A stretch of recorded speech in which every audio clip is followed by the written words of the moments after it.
Marchamos, el podcast de la Oficina Española de Patentes y Marcas.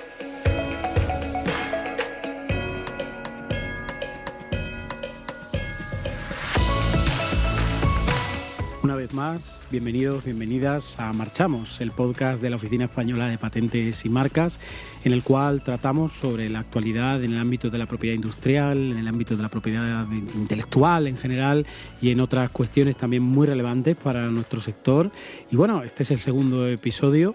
Les habla José Antonio Gil Celedonio, director de la OEPM, y me acompaña Miriam Verde, vocal asesora de la OEPM. Miriam, ¿qué tal? ¿Cómo estás? Buenos días, muy bien, con muchas ganas de rodar este segundo episodio. Pues sí, este es el segundo episodio ya. Parece mentira, el otro día yo comenzaba diciendo que menuda impresión. Hoy estamos ya un poco menos impresionados, pero no por ello menos responsables de lo que tenemos que hacer y dispuestos a hablar de muchos contenidos también muy relevantes, precisamente para formar y para informar sobre nuestra materia. Efectivamente. Si te parece, comenzamos ya con las novedades legislativas.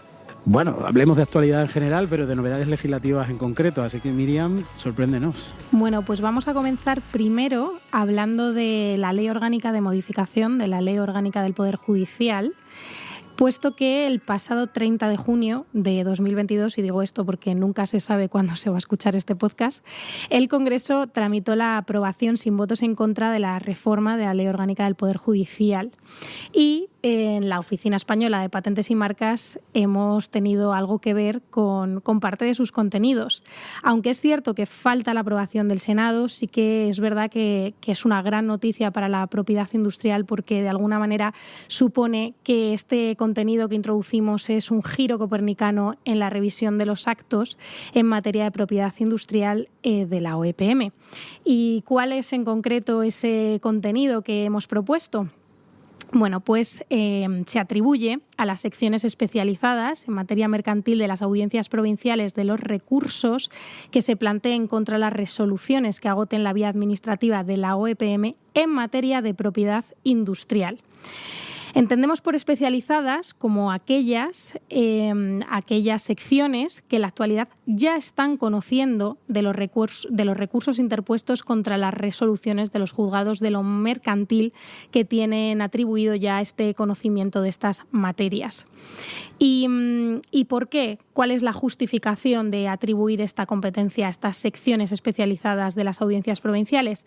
Pues primero por ese alto grado de experiencia que ya tenían estos tribunales en materia de propiedad industrial, pero también para evitar de alguna manera criterios jurisprudenciales que fueran diferentes, ya que hasta la fecha había competencia también en el orden contencioso administrativo. Por lo tanto, el espíritu último que subyace a esta iniciativa es favorecer el principio de seguridad jurídica, unificando en la jurisdicción civil la competencia para conocer de los recursos contra las resoluciones de la OEPM que pongan fin a la vía administrativa, pero, como decía, siempre en los procedimientos de los diferentes títulos de propiedad industrial. Este es un tema capital, es un tema interesante y es un tema por el que, como muy bien ha expuesto Miriam, hemos batallado mucho en los últimos tiempos. Y es que, como la mayoría de los oyentes sabrán, la OEPM es un organismo que tiene dos características que a veces son un poco complejas de gestionar de forma conjunta, y es que a la par que somos un organismo público y por tanto sometidos a las normas generales de derecho administrativo, somos un organismo público que se dedica a una rama del derecho muy especializada, una rama tradicionalmente vinculada al ámbito mercantil, como es la propiedad industrial. Por tanto, lo que venía demandando la doctrina, lo que venían demandando el Consejo General del Poder Judicial, incluso algún dictamen del Consejo de Estado lo decía, sería la posibilidad de aproximar este control jurisdiccional de la OEPM a lo que ya ocurre en otros ámbitos, como puede ser en el caso de la Dirección General, de la antigua Dirección General de los Registros y Notariado en determinadas materias, y que en lugar de que sean los juzgados contenciosos administrativos, según su planta judicial correspondiente, los que revisen las resoluciones de la OEPM, lo sean los juzgados especializados en materia de propiedad industrial, en materia mercantil, que son además una serie de juzgados, o en este caso unos órganos, como es el caso de las secciones de las audiencias provinciales especializadas, que ya conocen la materia, puesto que se encargan de resolver las cuestiones intrapartes. Por tanto, son órganos jurisdiccionales absolutamente especializados. Y esto, que era algo que llevaba mucho tiempo circulando, hemos conseguido ponerlo en pie en colaboración con, por supuesto, el Ministerio de Justicia y además, como ha expuesto Miriam, el Congreso de los Diputados ha tenido a bien tramitarlo con una amplia mayoría, o bueno, podríamos decir más bien sin votos en contra, que es bastante relevante. Ahora esperaremos a que sea igualmente tramitado por el Senado. Y eso sí, les quiero decir que en el ámbito de la propuesta de modificación, la fecha de entrada en vigor de este cambio será a partir del 14 de enero del año 2023, una fecha que a muchas personas que nos estén escuchando les sonará, y es que es la fecha máxima dada por el legislador europeo para la transposición de la directiva de marcas. Y es que precisamente este cambio legislativo trae causa de la transposición de la directiva de marcas y, por tanto, del establecimiento de un sistema de nulidad y caducidad en vía administrativa, para el cual tendrá competencia directa la Oficina Española de Patentes y Marcas a partir precisamente del 14 de enero de 2023, pero esa es otra historia. En algún episodio próximo dedicaremos tiempo a hablar de esta reforma y a que nuestros expertos juristas del Departamento de Signos Distintivos nos cuenten más sobre ese tema, si me permites, Miriam, porque es un tema de bastante hondura. ¿Qué otras novedades hay o qué otra actualidad podemos comentar? Pues efectivamente, y también tenemos la tramitación del anteproyecto de ley de modificación de la Ley de Marcas, de la Ley de Protección Jurídica del Diseño Industrial y de la Ley de Patentes, que también responde a esa motivación de abordar una reforma conjunta de las tres principales leyes hasta ahora existentes de propiedad industrial mediante un único texto legal. De nuevo, se pretende garantizar el principio de seguridad jurídica, adaptar estas leyes sustantivas de propiedad industrial a la realidad actual y, de alguna manera, dotar de mayor claridad a los usuarios en el entendimiento del sistema de propiedad industrial. Bueno, esto sí que sería complicado de explicar, puesto que tratamos de tres leyes, pero bueno, lo verdaderamente relevante es que este anteproyecto de ley sigue su tramitación y, como se suele decir, estén atentos a las próximas novedades. Ya hubo un trámite de consulta pública en el cual diferentes asociaciones, particulares, entidades públicas intervinieron y bueno, la idea es que este procedimiento legislativo, que como bien ha dicho Miriam, va un poco ligado al otro que hemos nombrado en materia de competencia para la revisión de las actuaciones de la oficina en materia de propiedad industrial por parte de unos juzgados especializados, pues esto seguirá adelante próximamente. También me comprometo a que lo expliquemos más detenidamente en próximas ocasiones.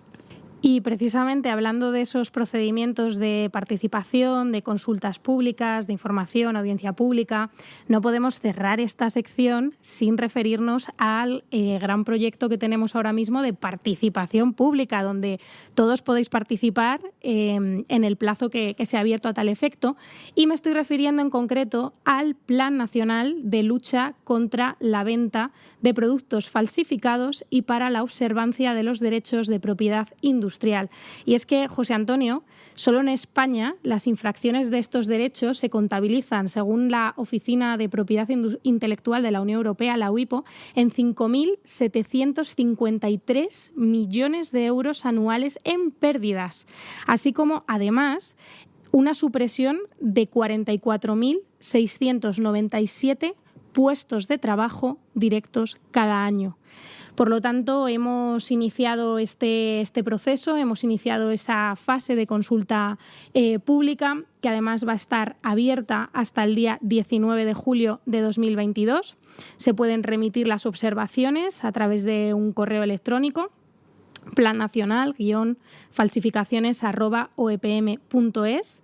Es importante, eso sí, que haya una identificación de quien quiera realizar su aportación y, desde luego, os invitamos y os animamos a que de verdad nos trasladéis vuestras ideas para abordar este problema de manera integral. Los principales objetivos que hemos distinguido son 4. Un eje de coordinación para que, teniendo en cuenta los actores tan diversos y diferenciados que intervenimos en esta lucha contra la venta de productos falsificados, podamos estar adecuadamente coordinados. Me estoy refiriendo también al ámbito judicial, al ámbito aduanero, al ámbito policial. Un segundo eje de regulación que está basado en impulsar una normativa adecuada que sobre todo se adapte a las realidades actuales del mercado y que sea muy coherente con el entorno jurídico internacional.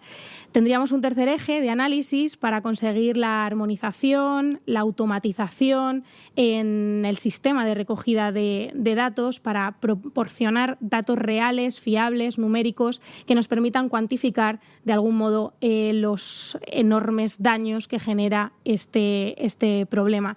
Y por último, un eje de sensibilización y de formación que lo que busca no es más que aumentar la concienciación de la ciudadanía sobre esta realidad que es tangible y que se materializa al final en pérdidas económicas que a su vez no dejan de ser pérdidas sociales, por ejemplo, a través de la destrucción de puestos de trabajo. Efectivamente, es un plan importante que lleva pergeñándose varios años. Es consecuencia también, y parece que me estoy repitiendo, pero es que es cierto, nosotros somos una oficina responsable y que escuchamos a nuestros usuarios y a nuestros, por decirlo de esta manera, tan de políticas públicas, nuestros grupos de interés. Y esto es algo que se venía demandando, una actuación coordinada, una actuación conjunta y sobre todo que ponga en el debate público, ya sale de vez en cuando, pero que lo ponga de una manera evidente y todo el problema de la lucha contra la falsificación, que como bien ha dicho Miriam es un asunto complejo en el cual dentro de los competencias que nosotros tenemos en el Ministerio de Industria, Comercio y Turismo y específicamente aquí en la Oficina Española de Patentes y Marcas, pues tenemos los poderes que tenemos, pero precisamente este plan trata de solventar este tipo de cuestiones y esperamos tenerlo aprobado antes de final del año 2022, pero bueno, en todo caso el trabajo está comenzando, queremos escuchar a las personas que tienen que intervenir, a los expertos, queremos escuchar a las asociaciones de consumidores, en fin, queremos escuchar a muchos actores que sin duda nutrirán el plan para que sea muchísimo más eficaz. Y parece que todo lo estamos haciendo jurídico, pero me vas a permitir, Miriam, que me meta en esta parte del podcast sobre actualidad, y es que quiero aprovechar para felicitar a nuestros queridos colegas del Ministerio de Cultura y Deporte, puesto que el Consejo de Ministros en su última reunión, en la reunión del 11 de julio de 2022, ha aprobado finalmente el anteproyecto de ley para la creación de la, a ver si me sale el nombre correctamente, Oficina Española de Derechos de Autor y otros derechos conexos, que da cuenta también de un compromiso dentro del plan de recuperación, transformación de la economía española, y por tanto también va a consistir en la creación de un organismo autónomo parecido a lo que es hoy la Oficina Española de Patentes y Marcas, precisamente para luchar más por la defensa de los derechos de autor en España y también para visibilizar más aún la importancia que estos derechos de autor tienen para, por ejemplo, las industrias creativas y todo este tipo de cuestiones. Así que felicito a la dirección general correspondiente que tan brillantemente dirige Adriana Moscoso del Prado por todo este tema y por supuesto también nos ponemos a su disposición en cuanto este organismo autónomo salga y se cree. Nosotros colaboraremos mucho con ellos, igual que hoy colaboramos con la correspondiente Subdirección General de Propiedad Intelectual del Ministerio de Cultura y Deporte y sobre todo seguro que tenemos mucho trabajo conjunto que hacer en nuestros organismos internacionales, como es el caso de la OMPI, la Organización Mundial para la Propiedad Intelectual, a la que por cierto dedicaremos hoy nuestro monográfico. No sé si tienes alguna cosa más, Miriam, alguna novedad o alguna cosa más que quieras contar de actualidad de la oficina. Pues yo creo que con esto hemos hecho una foto general, sobre todo de las novedades legislativas y de participación pública, pero creo que no está de más que dejemos para el próximo episodio muchas más novedades. Sobre todo teniendo en cuenta que estamos en el mes de julio, seguimos trabajando a toda intensidad en el mes de julio, pero efectivamente hay que dejar algo para el futuro. Eso sí, vamos a tener ahora con nosotros a una investigadora brillante, a una ingeniera absolutamente rompedora y que además, lo decíamos el otro día, estábamos pendientes del resultado de un premio, que además ha sido ganadora del Premio Alimentor Europeo del Año en la categoría del Premio Popular por sus invenciones, que son revolucionarias y que además tienen un fortísimo impacto social. Así que, Miriam, bebemos un poco de agua y eso es. Tenemos con nosotros a Elena García Armada. Bueno, ahí nos vemos.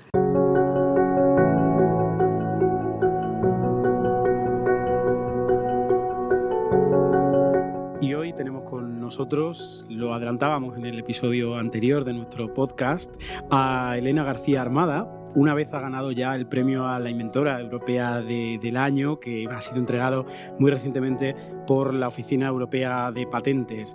Elena García Armada es, por tanto, una científica, una inventora, una experta en tecnología, una ingeniera, en fin, podemos calificarla de muchas maneras, pero voy a limitarme a resumir un poco su currículum, que es muy relevante. Elena García Armada nació en Valladolid en el año 1971, estudió en la Universidad Politécnica de Madrid y dentro de la ingeniería siempre le ha atraído la robótica, porque yo creo que aquí hacemos referencia a sus propias palabras, la robótica supone crear algo de la nada y además programarlo. A partir del año 97, después de su incorporación en el Centro de Automática y Robótica, comenzó a trabajar en su tesis doctoral en este centro, obtuvo el título de doctora en robótica en el año 2002 y 5 años más tarde, en 2007, ingresó en las escalas científicas del CSIC, donde actualmente es investigadora científica.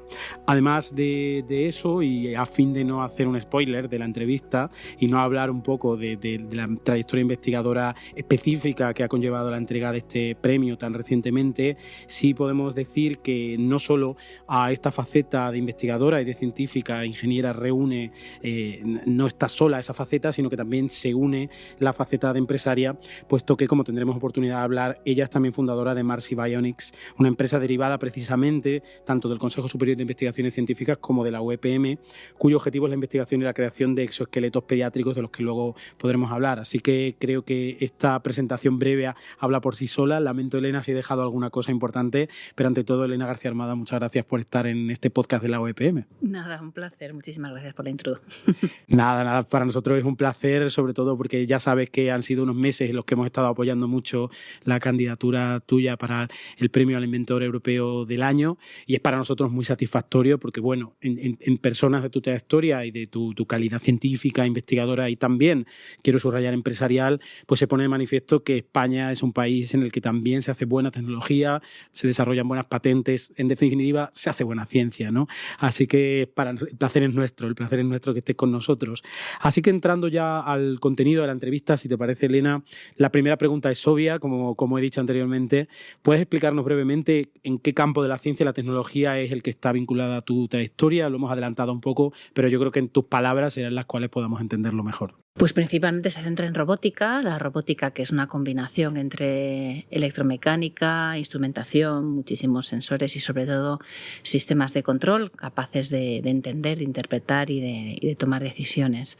Dentro de todo eso, la robótica es multidisciplinar y tiene múltiples aplicaciones. Yo me he enfocado en el ámbito de la salud. Lo que hago es dispositivos robóticos como tecnología médica, tecnología sanitaria o dispositivos asistenciales para mejorar la calidad de vida y la salud de las personas. Y dentro de todo eso, el core de la tecnología y donde están las patentes y las invenciones se enfocan en el biomimetismo, es decir, imitar el funcionamiento de los sistemas naturales en las máquinas a través de esta robótica. Eso yo creo que resume un poco el trabajo que vengo haciendo. Es un campo muy interesante y sin duda además un campo con mucha incidencia en el bienestar de muchas personas, puesto que efectivamente tú te has dedicado a desarrollar, por lo menos eso es lo que se ha puesto de referencia, ¿no? Se ha puesto en valor con este premio al inventor europeo del año. Decía, estás desarrollando una serie de invenciones, también protegidas mediante patentes, sobre todo que afectan a determinadas personas con unas enfermedades que no son las más comunes y que por tanto son de difícil lucha contra ellas, o paliar sus efectos es muy complicado. No sé qué nos puedes contar un poco más sobre esta enfermedad, porque yo creo que es bastante interesante para que la gente lo conozca. Y es que yo siempre, a los que inventáis y a los que patentáis, yo como no soy técnico, siempre pregunto, bueno, y en palabras sencillas, ¿cuál es el problema de la vida al cual tú estás intentando darle solución con tu invento, luego con tu invento protegido mediante patente? Entonces no sé si nos puedes hablar un poco más detenidamente sobre estos bioesqueletos, o bueno, estos exoesqueletos y toda esta cuestión, y con qué enfermedad se relacionan habitualmente. Bueno, pues pensemos que en el mundo hay unos 70 millones de personas en una silla de ruedas, digamos que no pueden caminar. La mayoría de los casos se debe a enfermedades de origen neurológico y lo que tratamos es de resolver ese problema. No solo el aportar la capacidad de caminar a estas personas a través de una máquina que de alguna manera se acople a sus piernas y les aporta esa movilidad, sino también como una terapia, es decir, tratar de rehabilitar o de dar, en los casos que no hay una rehabilitación concreta, dar una terapia basada en la marcha. Somos personas, somos seres bípedos, nosotros necesitamos caminar para estar sanos. Es decir, nuestros huesos necesitan caminar para tener una determinada densidad ósea, todo nuestro sistema fisiológico se basa en una posición bípeda, en caminar, y solo el hecho de estar postada en una silla de ruedas tiene una serie de complicaciones que en algunos casos pueden ser muy, muy, muy drásticas, ¿no? Por ejemplo, en el caso de los niños con enfermedades neuromusculares como las atrofias musculares, estamos hablando de niños que no han caminado nunca y viven en una silla de ruedas.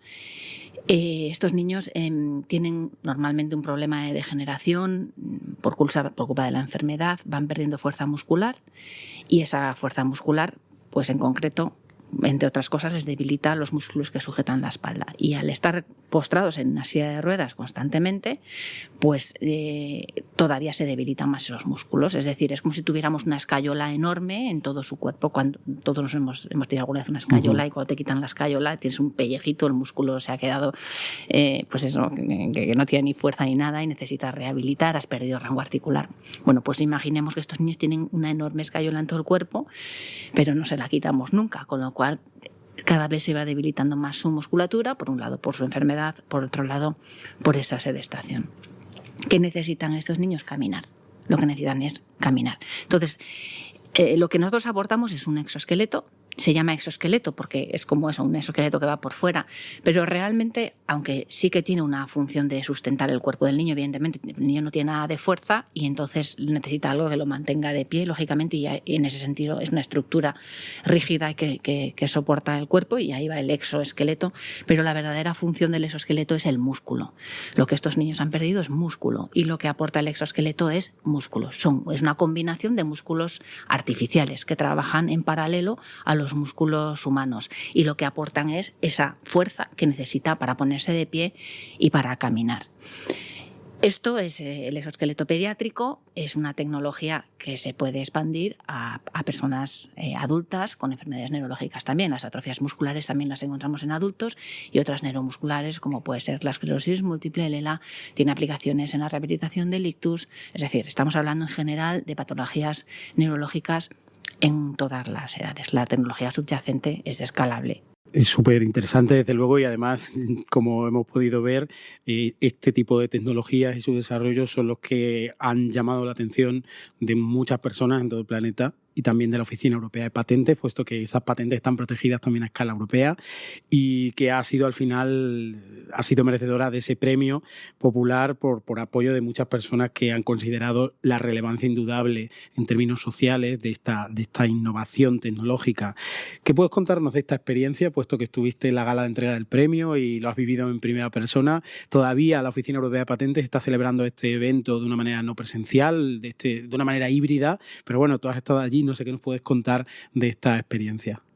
Pues fue una experiencia maravillosa, que tiene una relevancia, yo diría que incluso mayor de la que nos imaginamos, ¿no? Cuando llegas allí y ves la relevancia del acto. Efectivamente es semipresencial, pero realmente es como un acto televisivo, ¿no? Es como un programa de televisión grabado en un plató de televisión, y bueno, pues ahí juntan a los 13, si no me equivoco, candidatos que ya cada uno de nosotros premiados ya, por lo menos por lo que a mí respecta.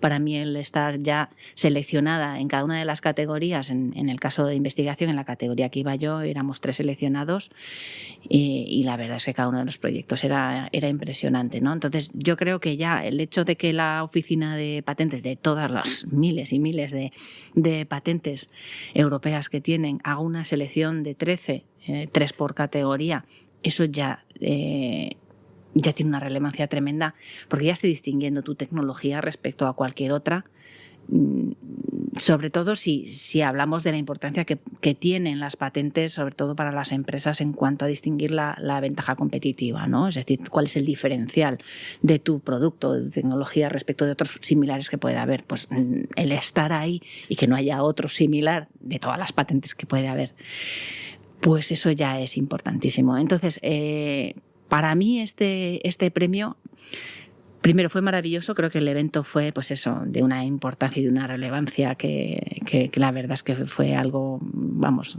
que recordaré durante mucho tiempo. pero luego además se junta el reconocimiento a la tecnología, como he comentado, simplemente el estar nominado ahí ya es un enorme reconocimiento a la tecnología y eso es importantísimo para nuestro país, para nuestra tecnología.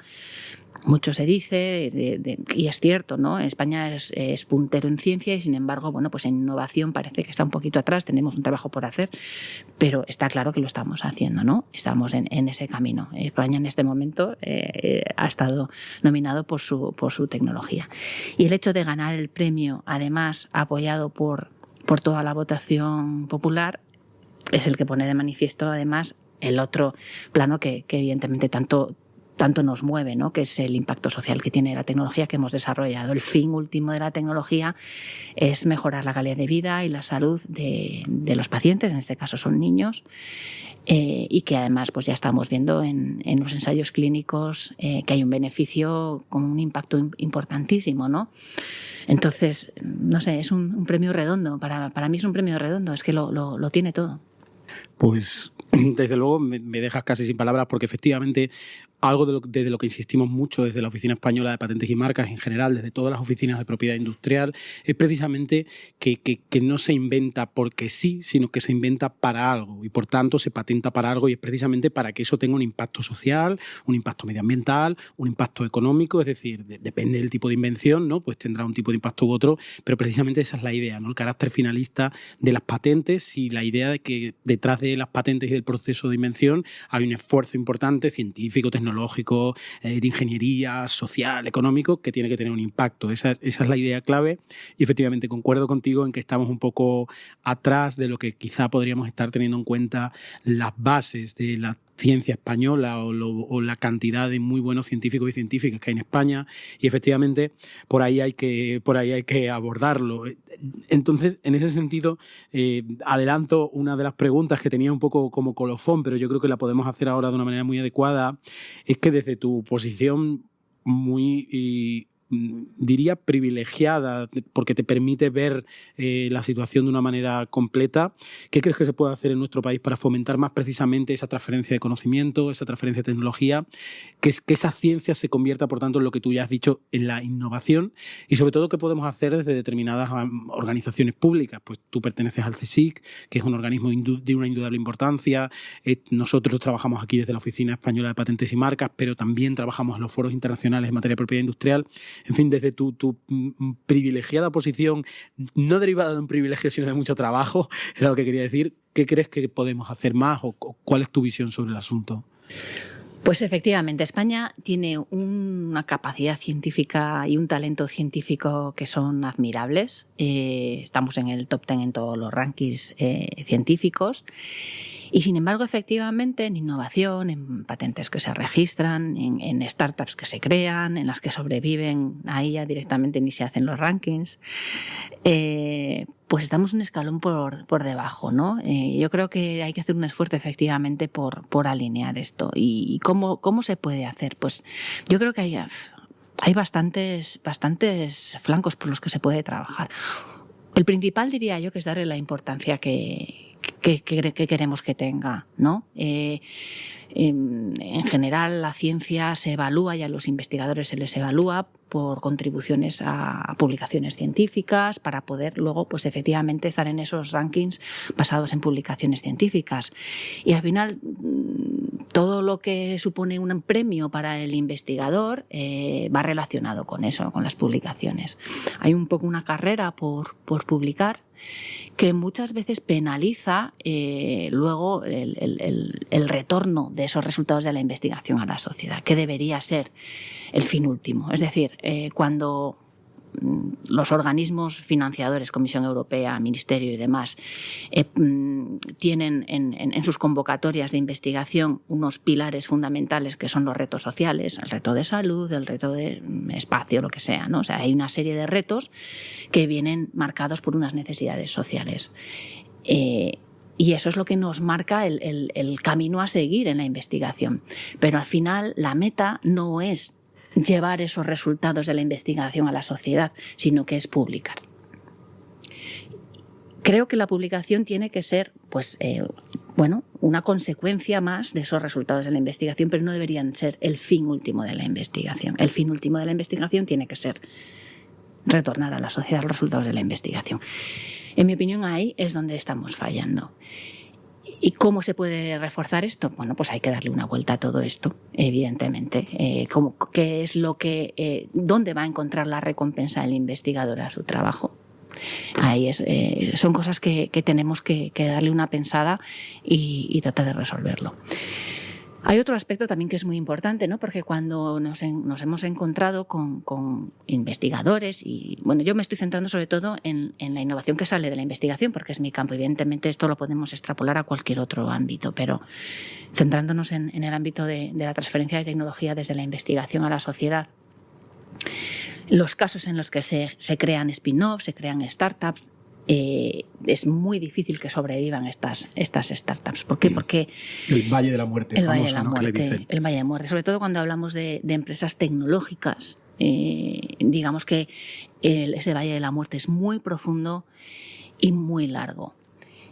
Los mecanismos que hay, que sí que los hay en nuestro país para ayudar a estos investigadores, para que esta investigación se pueda industrializar, se pueda transferir, digamos que son unos mecanismos que son un poco iguales para todo tipo de proyectos, ¿no? Da lo mismo que sean más de software, que sean más de hardware, o empresas más de servicios o apps, y es completamente diferente las necesidades que tienen un tipo de empresas y otras. Y en concreto las empresas tecnológicas, y no lo digo yo, esto hay un estudio que encargó la Comisión Europea a una consultora alemana y una capital riesgo alemana, hicieron un estudio que publicaron en el año 2019 que posicionaba un poco a las startups europeas de robótica e inteligencia artificial frente al resto del mundo, y se veía pues el papel dominante de Estados Unidos, de China, de Israel, etcétera, y que Europa ocupaba un papel secundario, ¿no? España, pues ahí un poco abajo de todo ese bloque Europa, ¿no? Y hacía una serie de recomendaciones. Decía, lo primero, entender, y se lo hacía a las instituciones y a los gobiernos, lo primero, entender que las empresas tecnológicas suponen el progreso de los países, en concreto de Europa, y que tienen unas características muy concretas. Entre ellas son intensivas en capital. Es decir, ese Valle de la Muerte es muy profundo. Digamos que el capital que necesitan de inversión inicial para recorrer todo ese camino de transferencia de tecnología, porque hay que reindustrializar todos esos prototipos y esas ideas para poder llevarlos al mercado, y requieren equipos multidisciplinares altamente cualificados. Entonces, todos esos costes del proceso inicial, esa inversión inicial, es muy elevada. Por eso ese Valle de la Muerte es profundo y es largo, porque se tiende a utilizar lo que yo llamo el manual del emprendedor, ¿no? A ver, a partir de 3 años, una startup, si no está vendiendo, es que no va a tener éxito.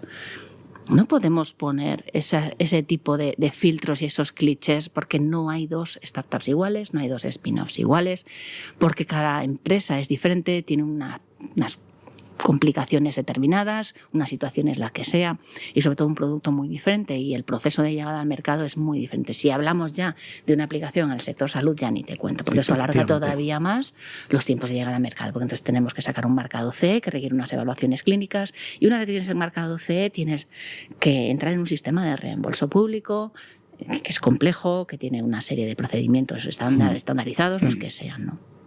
Con lo cual, mi recomendación, que coincide con esa recomendación de ese estudio de la Comisión Europea. Lo primero, si queremos que la innovación ocupe un lugar prioritario, tenemos que darle ese lugar prioritario en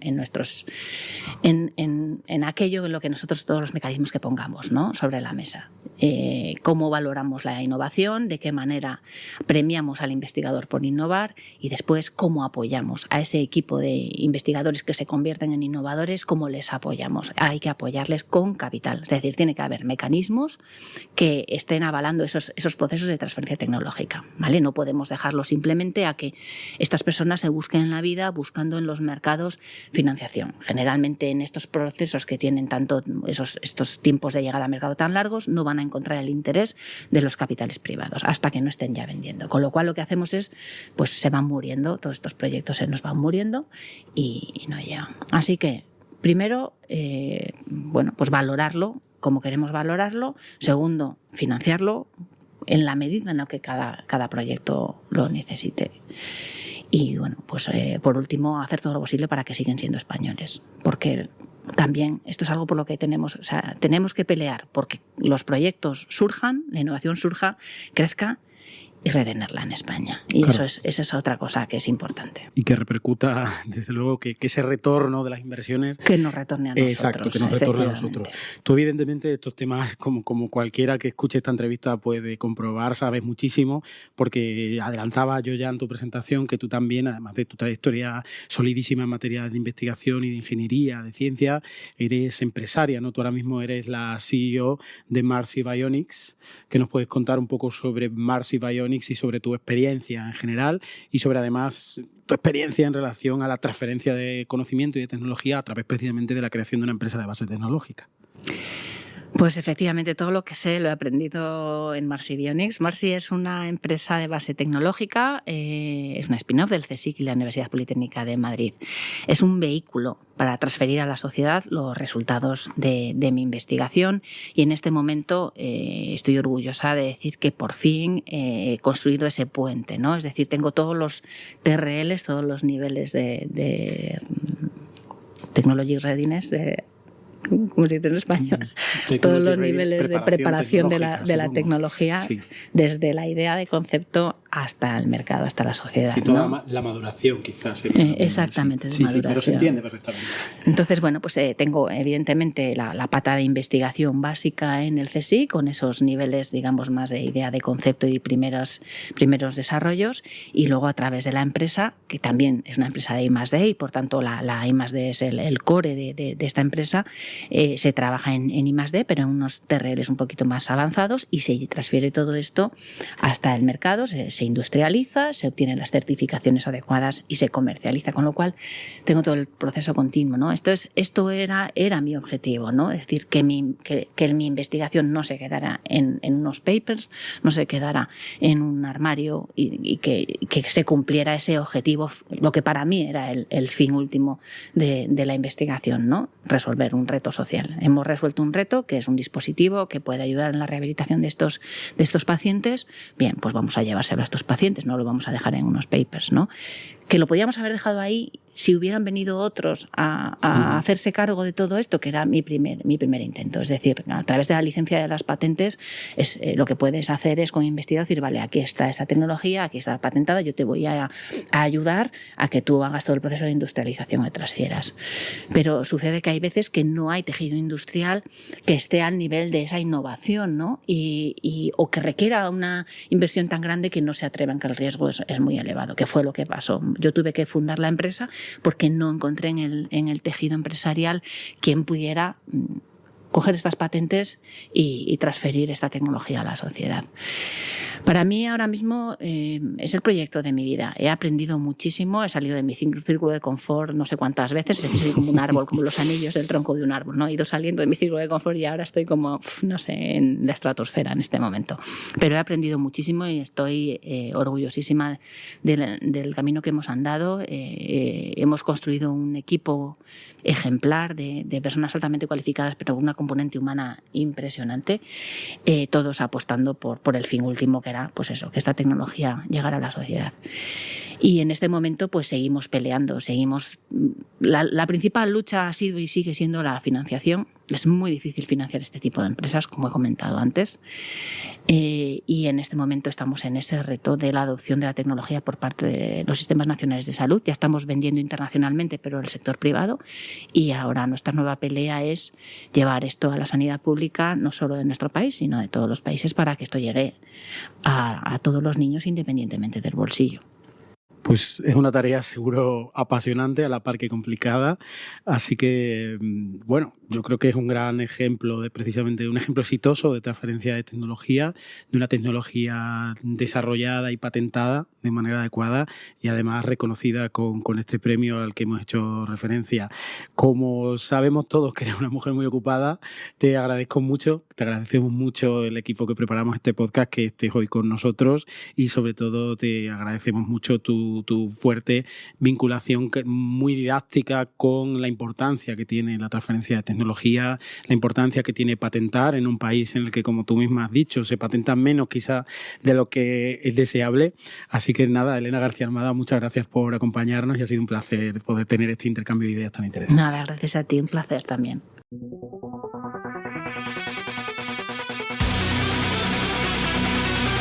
Queremos dedicar este monográfico del mes de julio, este episodio del podcast, a una de las organizaciones internacionales que quizá es la menos conocida para el público español en general, y aunque es muy conocida, es cierto, para el público latinoamericano, que es la Organización Mundial para la Propiedad Intelectual, un organismo del entorno de las Naciones Unidas que tiene su sede en Ginebra, en Suiza, y que además, curiosamente, está de actualidad porque a lo largo del mes de julio de 2022, de este año, se van a celebrar sus asambleas generales anualmente. Se venían celebrando tradicionalmente a finales de septiembre, principios de octubre, pero ahora se van a celebrar en el mes de julio, así que viene bastante a cuento, que es una cosa que nos gusta mucho en los podcasts, hacer cosas que vienen a cuentos. Así que vamos a hablar ahora un poco de la Organización Mundial para la Propiedad Intelectual, que he tenido la suerte de conocer muy de cerca en estos 4 años últimos. La conocía ya de antes, pero he profundizado mucho en los últimos años, como luego veremos, y yo creo que esto puede servir para que muchas personas que nos escuchan entiendan mejor cómo se organiza la OMPI, cuál es su verdadera naturaleza, cuáles son sus principales servicios, en fin, todo este tipo de cosas. Así que comenzamos, Miriam, si te parece. Pues yo creo que lo mejor es comenzar por el principio, lo acabas de mencionar. Has hablado de la naturaleza de la OMPI. Cuéntanos un poquito más de eso. Pues la Organización Mundial para la Propiedad Intelectual es uno de esos ejemplos que yo recuerdo más vívidos cuando estudiaba la oposición y cuando estudiaba el máster en Relaciones Internacionales, cuando se hablaba aquello de que las organizaciones internacionales son un fenómeno societario internacional que surge en el siglo XIX y que se comienza a configurar a través de pequeñas organizaciones de carácter técnico. La OMPI es heredera precisamente de esa trayectoria, de esos inicios a lo largo del siglo XIX, con un evidente y eminente carácter técnico inicial.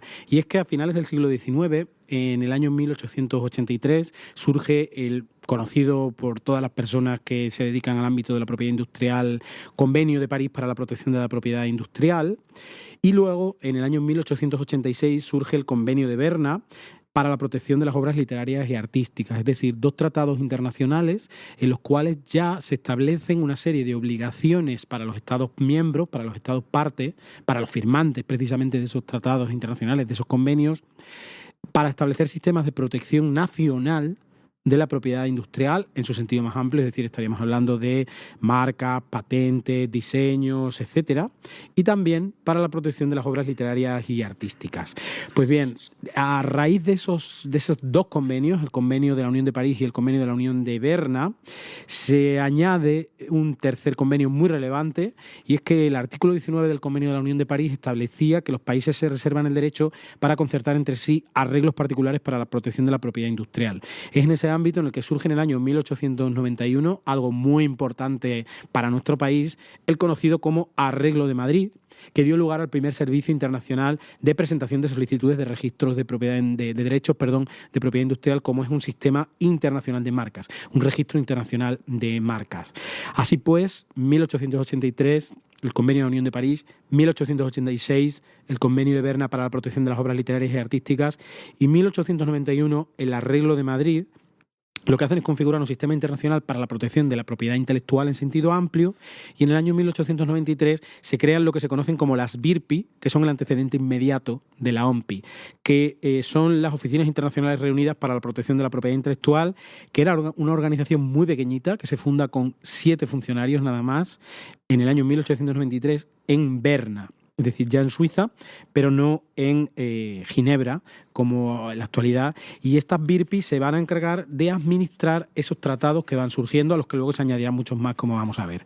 El siguiente gran paso ya sería en el año 1970, ya bien entrado el siglo XX, después de la Segunda Guerra Mundial, cuando se crean los sistemas internacionales de propiedad, no solo de propiedad industrial, se crean los sistemas internacionales más relevantes en materia de gestión de cualquier tipo de asuntos. Nacen las Naciones Unidas, nacen la mayoría de los organismos multilaterales de relevancia, y estas BIRPI iniciales se convierten en la OMPI. En el año 1970 entra en vigor el convenio por el que se establece la Organización Mundial para la Propiedad Intelectual, que es una nueva organización internacional de carácter intergubernamental todavía, que tiene la sede en Ginebra.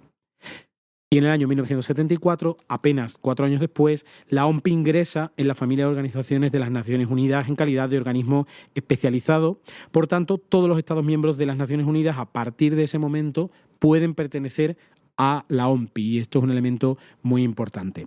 Y básicamente esta es un poco la historia de la OMPI, de este organismo internacional de mucha relevancia para la protección de la propiedad intelectual e industrial a lo largo del mundo, que hoy en día está formado por la práctica totalidad de los estados soberanos del mundo, y en las que además tienen una gran participación muchas organizaciones internacionales, como por ejemplo la Unión Europea u otras organizaciones regionales en materia de propiedad industrial, y también tienen mucho peso los observadores, sobre todo de naturaleza privada, representantes, por ejemplo, de los titulares de marcas, de los titulares de patentes, representantes de los intereses artísticos y literarios, del derecho de autor, en fin.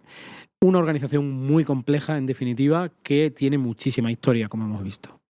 Y una vez que nos has explicado qué es la OMPI, para que podamos darle un poquito más de forma, y mira, a mí me es muy útil para visualizar entes que, bueno, en una primera descripción me pueden quedar un poquito abstractos. Para mí es muy útil para aterrizarlo de alguna manera, que nos cuentes cuál es la estructura que tiene la OMPI, cómo se organiza. Para dar respuesta a esa pregunta no hay nada mejor que irse a la fuente principal. Yo ya he hecho mención al convenio por el que se establece la Organización Mundial de la Propiedad Intelectual. Es un convenio internacional de 1967 que, como comenté, entra en vigor en 1970 y, por tanto, nace la OMPI en 1970. Pues quizá lo más relevante que tiene que pensar cualquier persona que pretenda aproximarse a la OMPI es que la OMPI no nace de nuevas, sino que nace a partir precisamente de esas BIRPI que estaban encargadas de gestionar primero la Unión de París, la Unión de Berna y luego el Arreglo de Madrid. Es decir, no se crea una organización radicalmente nueva, sino que hay que acomodar determinados arreglos institucionales previos. Y en ese sentido, el convenio que establece la Organización Mundial de la Propiedad Intelectual establece una organización muy compleja, en mi opinión, que hay que entender para situarse correctamente. Y es que, en términos estructurales, se combina la Asamblea General, que hay una Asamblea General por cada una de las uniones, dado que la pertenencia no es obligatoria a esas uniones. Todos los estados que pertenecen a la Unión de París tienen su Asamblea General, todos los estados que pertenecen a la Unión de Berna tienen su Asamblea General, todos los otros sistemas que se crean tienen sus asambleas generales, y de ahí, como hemos dicho anteriormente, que no hay una Asamblea General, como es el caso de la ONU, que es la Asamblea General de la ONU, que ya sabéis que se suele reunir en Nueva York. Aquí hablamos de las Asambleas Generales de la OMPI, que están a punto de celebrarse. De hecho, se van a celebrar esta misma semana en Ginebra, allí estaremos, y por tanto se reúnen todas conjuntamente porque precisamente responden a la existencia de todas estas uniones previas. A esa Asamblea General se une otro órgano muy importante, que es la Conferencia, que es distinta a las Asambleas Generales por una razón, porque es un órgano al que forman parte todos los Estados miembros de la OMPI, sean o no parte de alguna de las uniones anteriores. Y es que esta es la cuestión clave. Hay países que, por pertenecer a las uniones previamente, pertenecen automáticamente a la OMPI luego, pero hay países que ingresaron directamente a la OMPI sin pertenecer a determinadas uniones o sin estar dentro de determinadas uniones. Por eso la la Conferencia, se forma por todos los estados parte en el convenio de la OMPI, sean o no sean miembros de una de las uniones. A estos dos órganos, o mejor dicho, a esta pluralidad de órganos, como son las asambleas generales, una por cada unión, y luego la Conferencia, que sería como la más importante, la máxima de todos ellos, se une un órgano que es muy relevante por el papel que juega, que es el Comité de Coordinación. El Comité de Coordinación está formado por los estados parte en el convenio de la OMPI, que sean miembros del Comité Ejecutivo de la Unión de París o del Comité Ejecutivo de la Unión de Berna, o de ambos comités ejecutivos, ya que cada unión tiene un pequeño comité ejecutivo para su gestión. Y lo más relevante del Comité de Coordinación es que corresponde al Comité de Coordinación de la OMPI proponer candidato a la dirección general de la OMPI a las asambleas generales de la OMPI. Es decir, actúa como un órgano que permite filtrar las candidaturas y proponer una candidatura a director general de la OMPI.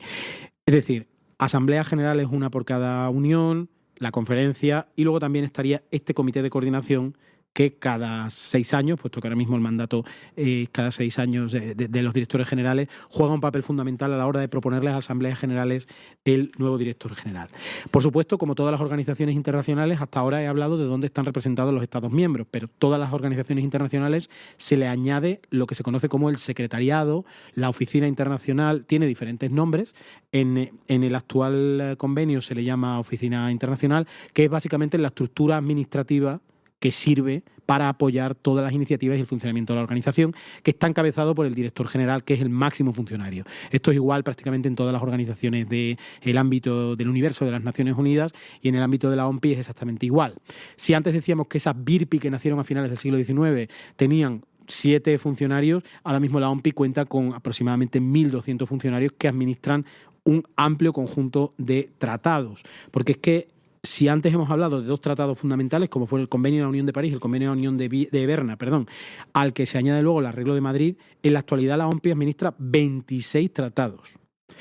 Tratado de Beijing sobre interpretaciones y ejecuciones audiovisuales, el Arreglo de Madrid para las indicaciones de procedencia, el Tratado de Marrakech para las personas con discapacidad visual, el Tratado sobre el derecho de patentes, el Tratado de Singapur sobre derecho de marcas, el Tratado de derecho de marcas, el Tratado de la OMPI sobre derecho de autor, así como un montón de tratados de registro que son quizá los más relevantes a efectos presupuestarios y a efectos de personal de la OMPI, como son el Tratado de Budapest, que es para microorganismos y cuestiones más biológicas, y luego los 3 grandes sistemas que son el Arreglo y Protocolo de Madrid, dedicado a marcas, el Arreglo de la Haya, dedicado a la protección internacional de los diseños industriales, y sobre todo, y a esto le dedicaremos un monográfico por su indudable relevancia, el Tratado de Cooperación en materia de patentes, el Tratado de Washington, conocido por todos como el PCT, precisamente para la protección internacional de las patentes. A esto se añaden unos tratados de clasificación, que son fundamentalmente el Arreglo de Locarno, el Arreglo de Niza, el Arreglo de Estrasburgo y el Acuerdo de Viena. Es decir, una inmensa cantidad de tratados de una indudable naturaleza técnica que justifican, en mi opinión, la importancia en términos económicos, internacionales y, por supuesto, en términos de personal y presupuesto, que es una materia que conozco bien, que tiene la OMPI en la actualidad. Así que yo creo que básicamente con esto hemos dado respuesta más o menos a lo que yo quería explicar.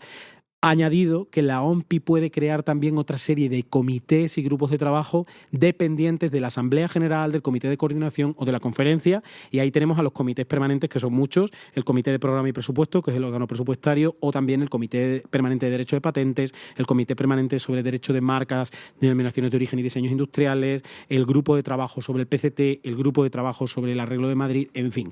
Hay muchísimos comités en los que los Estados miembros participamos de una manera o de otra, y que, por supuesto, la Oficina Española de Patentes y Marcas, incluida la delegación española, participa mucho en representación de España. Me consta que en el Comité de Programa y Presupuesto participas muy activamente, porque además de que has sido este año reelegido vicepresidente, el año que viene te tocará presidirlo. Así que, bueno, hemos hablado sobre todo o has hablado al principio también del papel que tenían las organizaciones internacionales, regionales, también en su impacto en la OMPI, el papel de los observadores, pero sin duda esta es una organización en la que los Estados miembros tienen un papel vital, absolutamente crucial. Y por tanto a mí me gustaría que ahondases un poquito más en ese proceso político, en la OMPI, en esa toma de decisiones, en cuál es el papel que van a tener esos Estados miembros y sobre todo si crees que la OMPI es un buen ejemplo de multilateralismo. Es una pregunta amplia, hay varios epígrafes y sin duda es muy compleja, pero voy a partir de una premisa, y es que las organizaciones internacionales tienen poca culpa de lo que son, sino que normalmente son tan buenas o tan malas como lo son sus Estados miembros. Porque las organizaciones internacionales de esta naturaleza dependen muchísimo del papel que en ellas jueguen los Estados miembros, jueguen los Estados partes y o en consecuencia lo que no estén dispuestos a hacer. Por tanto, eso es un caveat que se puede aplicar prácticamente a cualquier organización de las Naciones Unidas. Lo que ocurre es que el papel de los Estados miembros en la OMPI, en mi opinión, viene atenuado por el hecho de que, a diferencia de otras organizaciones internacionales del ámbito de Naciones Unidas, la OMPI se financia mayoritariamente, según mis cálculos es aproximadamente al 98%, de las tasas que recauda de estos sistemas que yo mencionaba anteriormente, fundamentalmente el sistema PCT, el sistema de Madrid y el sistema de La Haya. Esto hace que la organización tenga una capacidad de funcionamiento que no la hace tan dependiente, por ejemplo, de que el Estado A o el Estado B hagan la aportación voluntaria o no voluntaria, como pasa, por ejemplo, en la UNESCO, en la FAO o en otras organizaciones internacionales del ámbito de Naciones Unidas. Esto le da al secretariado una cierta independencia que se equilibra por el intenso escrutinio que hacen en determinados órganos los Estados miembros. Esto se consigue además gracias a una figura que a mí me parece muy relevante, como es la figura de los grupos regionales. Y es que, teniendo en cuenta que en Ginebra hay muchísimas organizaciones de carácter técnico, unas más complejas y otras, iba a decir menos complejas, pero no, todas son muy complejas, empezando por la OMPI, como se ha expuesto, los grupos regionales, que son ahora mismo 7 en el ámbito de la OMPI, hacen un papel aglutinador de las voluntades de los países incluidos en cada uno de los grupos regionales, de tal modo que permiten democratizar el sistema, en mi opinión, porque lo que hacen los grupos regionales en el ámbito de la OMPI es posibilitar darle voz a países que en otros casos a lo mejor no tendrían voz. Y pensemos que para los grandes estados soberanos del mundo, China, Estados Unidos, la India, Japón, o países muy vinculados a la propiedad intelectual e industrial, depositan muchos intereses en la OMPI, pero que los países pequeños, con sus pequeñas representaciones permanentes ante los organismos ONU en Ginebra, pues tienen que atender muchísimas reuniones, muchísimos comités y muchísimos eventos de la OMPI. Por tanto, este papel de los grupos regionales les permite funcionar mejor en este multilateralismo que es igual en derechos, puesto que todos los Estados miembros pueden participar del mismo modo en el uso de sus derechos políticos y soberanos en la OMPI, pero es cierto que en la práctica países pequeños tienen más dificultades para llegar a determinados ámbitos de la OMPI. Por eso el papel de los Estados miembros hay que unirlo indisolublemente al papel de los grupos regionales. Los grupos regionales, por cierto, son ahora mismo 7. Son, empezando, según miramos el mapamundi de Mercator, si empezáramos por lo que queda a nuestra izquierda, yendo hacia la derecha, estaría primero el grupo GRULAC, que es el grupo de países de América Latina y el Caribe. En la parte norte de los Estados Unidos, de América, estos países pertenecen al grupo B, que es el grupo de los países industrializados, en el que está España, por ejemplo, y están la mayoría de los países de la antigua Unión Europea a 15, están dentro de ese grupo B. Luego tendríamos el grupo africano, que aglutina a la práctica totalidad de los países situados en África. Tendríamos luego el grupo de los países de Europa del Este y Báltico, que aglutinan a muchos países que ya son parte de la Unión Europea, en sus últimas ampliaciones que se sitúan en el este de Europa, en la región báltica, y países como pues Polonia, República Checa, Hungría o, por ejemplo, los antiguos países balcánicos, etcétera. Si siguiéramos hacia la derecha en el mapa, luego encontramos el grupo CASIC, que es el grupo de Rusia y otros países de una cierta tradición rusófona o vinculados a Rusia tradicionalmente. Y luego ya tendríamos los últimos dos grupos regionales, que es el grupo de Asia-Pacífico, que es un grupo muy diverso en el que entran desde los países de Oriente Medio hasta los países más orientales de Asia, salvo China.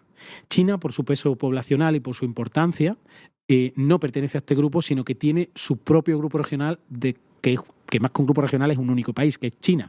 No hay otro dentro de su grupo regional, pero no obstante el peso de China en el ámbito de la propiedad intelectual en el mundo, especialmente en los últimos 20 años, pues es fundamental y tiene su propio grupo regional. Y ahí me permito también decir el caso de Japón, que tampoco estaría en el grupo de Asia-Pacífico, sino que está en el grupo B. Está en ese grupo de países industrializados, un grupo en el que, para no confundirlo solo con Estados Unidos, Canadá y Europa, la antigua Unión Europea 15, ahí por supuesto ha permanecido el Reino Unido. También está dentro Suiza, que es un país que tiene unas prerrogativas un poco especiales en la OMPI, por ser también el país de sede de la OMPI. Y también está en ese grupo, por ejemplo, Israel, por ser una economía muy desarrollada en términos tecnológicos. Y por supuesto también está el caso de Japón. O sea, es un grupo, también el grupo B, muy diverso, pero que reúne como característica el de ser el grupo de los países industrializados. Y como curiosidad, yo alguna vez pregunté al secretariado que por qué se denominaba grupo B. Yo dije, grupo B, parece que hubiera un grupo A y luego hay un grupo B, pero ese grupo A no existe, y era por algo tan simple como que la práctica y la costumbre internacional son fundamentales en el funcionamiento de los organismos internacionales, pues la práctica hizo que estos estados industrializados se reunieran en la sala conocida como Sala B del edificio principal de la OMPI, y de ahí pasó Sala B, Grupo B, y de ahí se llama todavía grupo B, así que es bastante curioso. Y en cuanto a la última pregunta, pues el papel del multilateralismo, como hemos visto, es esencial, tamizado a través de las intervenciones de los grupos regionales. Por supuesto, los Estados miembros de la OMPI tienen su derecho a intervenir más allá de las intervenciones de los grupos regionales, que tienen coordinadores rotatorios, por cierto, eso se me ha olvidado decirlo. Y luego, además, en nuestra parte, hay que decir que los Estados miembros de la Unión Europea tenemos una importante coordinación entre nosotros como miembros de la Unión Europea y, como he puesto anteriormente, esa coordinación afecta parcialmente al menos a 2 grupos regionales, al grupo B y luego también a el grupo de países de Europa del Este y Bálticos, puesto que, por ejemplo, los países bálticos o los países de Visegrado que he nombrado yo anteriormente pertenecen a este grupo regional. Y, por tanto, en el ámbito del multilateralismo se ve afectado por las mismas dinámicas internacionales, y cuando el multilateralismo va mal, la OMPI no va tan bien, y cuando el multilateralismo va bien, la OMPI va muy bien, en mi opinión, como vemos como estamos viendo ahora con muchísimos debates que se están manteniendo en el seno de la organización. Pues sí, José Antonio, has comenzado diciendo que la OMPI es un organismo muy complejo, pero la verdad es que con todas estas explicaciones didácticas e informativas yo creo que está quedando una bonita pintura de lo que es la organización.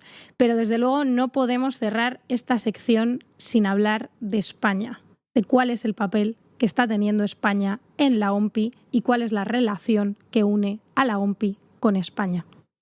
La relación es antiquísima, puesto que España formó parte desde la primera hora tanto de este convenio de la Unión de París como del convenio de la Unión de Berna. Esto es lo primero que tenemos que decir. Es decir, ya desde el siglo XIX en España hubo una preocupación absolutamente coincidente con la de los socios europeos de España en aquel momento, en la protección de la propiedad industrial y la propiedad intelectual, como se ve precisamente en que el sistema de registro de marcas creado a finales del siglo XIX se llame Sistema de Madrid, porque el acuerdo se hizo en Madrid. Es decir, fue una época de participación española que se ha mantenido a lo largo del tiempo. Por tanto, España es un socio estratégico para la OMPI, para España, o por lo menos tanto para el Ministerio de Cultura y Deporte, por la parte de derechos de autor y otros derechos conexos, como para la OEPM, en tanto titulares de las competencias en materia de patentes, marcas, diseños industriales, etcétera.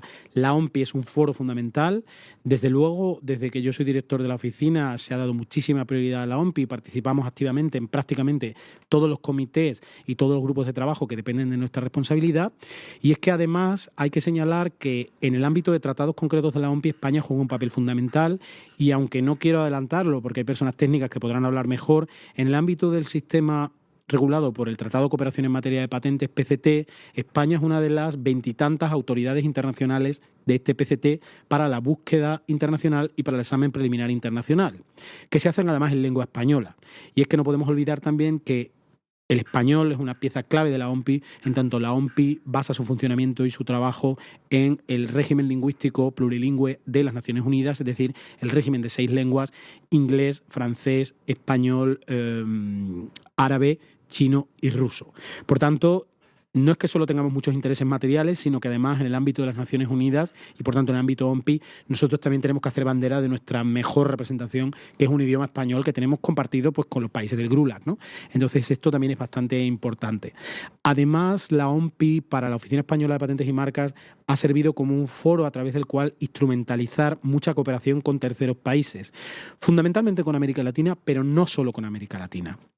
Y así en España se constituyó en su momento, en la OMPI, por parte de España, el Fondo Fiduciario para gestionar actividades de cooperación que han enriquecido técnicamente y humanamente a la región. Estamos a punto de firmar un nuevo memorando de entendimiento sobre este asunto para ampliar el radio de acción de la OMPI y también para ampliar nuestra presencia en la OMPI y, sobre todo, llegar a países terceros en los cuales, además de, por supuesto, América Latina, también queremos llegar. Esto es bastante importante. Y luego, por supuesto, hemos tenido por primera vez la presidencia de un comité muy importante, como es el Comité Permanente sobre Derecho de Patentes, cuya presidencia le ha correspondido a Leopoldo Belda, que es un experto en patentes de nuestra oficina, ahora mismo jefe de área de patentes de mecánica. Y, bueno, como Miriam lo ha anunciado antes, después de un arduo trabajo durante los últimos 3 años, en los que yo he estado como vicepresidente del Comité de Programa y Presupuesto, voy a ostentar la presidencia de este comité en el año 2023, algo que me llena de orgullo, diría de orgullo y satisfacción, pero bueno, me llena de orgullo precisamente porque ha habido un respaldo unánime de los Estados miembros y va a ser un año muy importante para la OMPI, puesto que los años impares en la OMPI, es decir, el año que viene, estamos hablando de 2023, son los años en los cuales el ciclo presupuestario comienza y, por tanto, en este comité de programa y presupuesto tendremos la labor de estudio de la propuesta de programa y de la propuesta de presupuesto que acompaña el programa de la OMPI para el bienio 24-25, para luego su remisión a las asambleas generales de la OMPI, que en 2023 tendrán que darle el ok definitivo. Y yo siempre digo lo mismo, y es que donde está el dinero es donde está el control de las organizaciones. Por tanto, los comités presupuestarios de las organizaciones son absolutamente fundamentales, y saber leer y saber entender bien el presupuesto permite saber leer y saber entender las iniciativas de política pública más relevantes de esa organización. Por tanto, es un comité absolutamente fundamental en el que, bueno, ya que me has lanzado tú a mí esto, también puedo decir que tú juegas un papel como jefa de la delegación española muy, muy relevante. Bueno, sí, junto con, por supuesto, la misión permanente allí en Ginebra. Bueno, y ya que hemos hecho este ejercicio tan interesante de aterrizar estos asuntos complejos y tratar de hacerlos, sobre todo, accesibles al conjunto de la sociedad y no solo a personas que sean expertas en la materia, yo la verdad es que me quedo con ganas de que hablemos del PCT, que lo has mencionado. Entonces te voy a proponer que para el próximo episodio traigamos a algún experto en la materia. ¿Cómo lo ves? Lo veo fenomenal, porque en la oficina, precisamente como he comentado antes, por ser una oficina internacional de búsqueda y de examen preliminar internacional en el ámbito del PCT, hay muchas personas expertas en PCT, así que seguro que para la vuelta del verano podemos hacer algo en ese sentido. Porque desde luego, y ya que hablamos del presupuesto, yo antes he dicho que prácticamente el 98% del presupuesto de la OMPI se nutre de los servicios ofrecidos por los sistemas internacionales de registro, pues de ese prácticamente 100% de los ingresos de la OMPI a través de esos sistemas, el 75% lo supone el PCT, que es un sistema fundamental gracias al cual las patentes se permiten internacionalizarse con todas las garantías que da el tratado. Pero para hablar de los tecnicismos y las especificidades del tratado, si te parece, buscamos un especialista o una especialista y tomamos la palabra, y así hacemos de nuevo un clickbait para las próximas ediciones de este capítulo. Estupendo. Se me ha olvidado comentar solo una cosa, y es que para la actuación material la OMPI se organiza en sectores en la actualidad que ejecutan ese programa de la OMPI. Ahora mismo hay grandes sectores, los voy a decir muy rápidamente. El sector de Derecho de Autor e Industrias Creativas, que lo dirige Sylvie Faubin, de nacionalidad francesa. El sector de Patentes y Tecnología, que lo dirige Lisa Jorgensen, que es de Estados Unidos. El sector de Desarrollo Regional y Nacional, que es un sector fundamentalmente para la cooperación internacional, que dirige Hassan Clive, de Indonesia.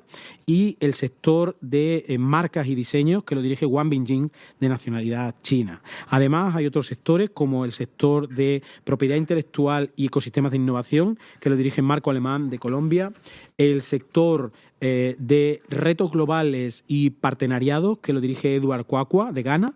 El sector relacionado con plataformas e infraestructuras, un sector también muy relevante, que lo dirige Kenichiro Natsume, que es de nacionalidad japonesa. Y por último, el sector, digamos, general de Administración, Finanzas y Gestión, que es el sector que dirige Andrew Staines, que es del Reino Unido. Todos ellos bajo, parece mentira que no lo haya dicho hasta este momento, bajo la dirección del actual director general de la organización, Darren Tang, que fue elegido, propuesto, mejor dicho, por un comité de coordinación que yo siempre recordaré, porque fue en marzo de 2020, justo antes del estallido de la pandemia del coronavirus. Ahí seleccionamos a Darren Tang, o este comité de coordinación propuso a Darren Tang, de nacionalidad singapuresa, y luego las asambleas generales lo confirmaron. Por tanto, es Darren Tang el actual director general de la OMPI, por cierto, que visitó España no hace mucho, en febrero de 2020. Y parece ser que quedó muy contento con la visita que tuvo a nuestras instituciones españolas. Bueno, eso parece. Sin duda se hizo un buen trabajo conjunto entre muchas partes, entre las que está también la Oficina Española de Patentes y Marcas. Pues si te parece, concluimos esta sección, José Antonio, y desde luego nos planteamos traer muchísimos contenidos también de ámbito internacional para las siguientes ediciones. Pues sí, porque lo internacional parece muy lejano y a veces si no uno no profundiza no se entiende bien, pero sin duda es absolutamente relevante y desde luego la OMPI en este caso es absolutamente relevante para la práctica en materia de patentes, en materia de marcas, en materia de diseños y en otras muchas cosas que hacemos desde las oficinas nacionales. Así que esa es la idea para hablar precisamente o para desgranar bien algunos mecanismos de la OMPI que a veces no se entienden muy bien. O que quizás no se tiene la conciencia de cómo impactan en el día a día que pueden tener nuestros usuarios. Pues sí, nuestros usuarios internacionales y nacionales. Así que perfecto. Pues esperamos que os haya gustado mucho este episodio, que lo tendréis a vuestra disposición próximamente, aunque realmente cuando lo estén escuchando ya lo tienen a su disposición, ¿no? Esta es la cosa de los podcasts. Pero espero que hayáis disfrutado de los contenidos y dadnos tregua en el verano.